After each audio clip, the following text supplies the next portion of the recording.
Pennsylvania farmers really had some pretty good accomplishments at the state legislature this year. First, let me say a historic passage of the state inheritance tax exemption for Pennsylvania farm families. And short of bringing a consumer to the farm, this is about the best way, I think, to explain some of the things we do with modern production agriculture. This display really demonstrates the truth about modern farming to thousands of non-ag farm show visitors.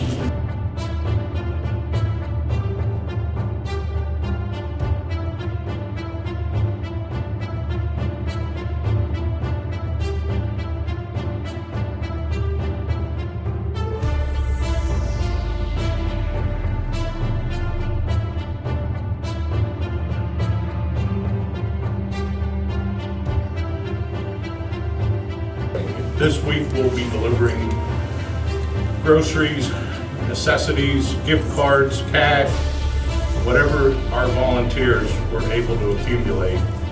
And over the 15 years we've been doing this, the total of food and money is $770,000. It's very important for individual farmers to come down as a Farm Bureau group to meet with our congressmen and senators. All the counties from all across Pennsylvania came down to speak about the Farm Bill and the need to get a Farm Bill passed in this session.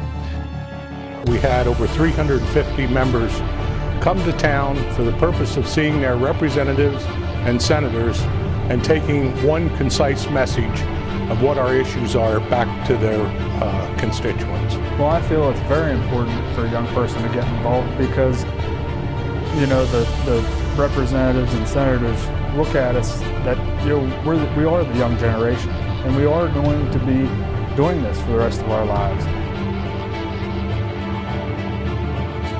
We just ask you to be patient with us and try to be as safe as possible. We try to avoid rush hour when we're traveling, and we try to use as much caution as possible. It's good to bring attention to what we do. There's less people that are attached to the farms. So anytime that we can bring attention to what we do and how we do things, it's always a positive. What we're trying to do is educate the teachers who see the kids every day so they can then educate their students about agriculture. My students in third grade really enjoy science a lot.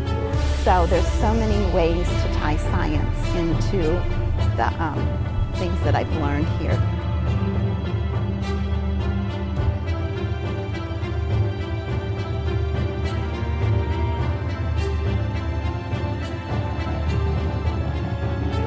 I really think it's very important to get the people that are making our laws that control things we do out and see exactly what goes on at the farm. We will be soon transitioning into hiring labor for our farm, and so one of the key things is the immigration bill and how that will affect farm labor in the future. What this is an aging process where the system's getting older. It's time that it needs to be replaced. And frankly, if we don't do it, the cost is just going to continue to go up. And at harvest time, when we have to move half of our crop at harvest, time is of the essence. So we can't afford to let our crop stand so we can take longer to drive it to market. You know, we need to get the crop to market as fast as we can. Welcome to Pennsylvania Farm Bureau's Voices of Agriculture. A big change in farming of the past. It's not that we have anything to hide in our production facilities, but we don't want our animals to get sick. It's in a vague way like isolation in a hospital. What I hope the folks will get out of it is that they will learn where their food comes from. There's a huge disconnect between the consumer and the milk that they buy off the shelves and their produce that they buy in the produce department. I don't have one boss, I have thousands of bosses. And you know, only without keeping them happy and them coming back, you know, that's how we survive.